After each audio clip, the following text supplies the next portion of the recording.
يا حبيب الله। একবার এক যুবক ছিল খুবই গরিব।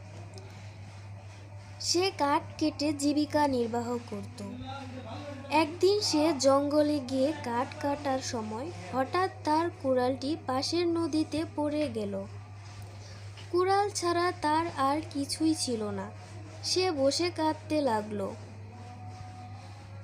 হঠাৎ একজন বুড়ো লোক এসে তাকে জিজ্ঞেস করলো, তুমি কেন কাঁদছো? যুবক বলল, আমার একমাত্র কুড়ালটা পানিতে পড়ে গেছে। বৃদ্ধ লোকটি নদীতে ডুব দিলেন এবং একটি সোনার কুড়াল নিয়ে এলেন। বুড়ো লোক জিজ্ঞেস করলেন, এটা কি তোমার?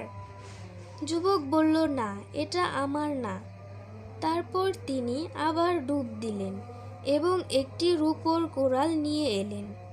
যুবক বলল, না, এটাও আমার না। অবশেষে বৃদ্ধ লোকটি একটি লোহার কুড়াল নিয়ে এলেন। যুবক বলল, হ্যাঁ, এটাই আমার। বৃদ্ধ লোকটি হাসলেন এবং বললেন, তোমার সততার কারণে আমি 3টি কুড়ালই তোমাকে উপহার দিচ্ছি। শিক্ষা: সততা সবসময় পুরস্কৃত হয়, দুনিয়াতে না হয় আখিরাতে।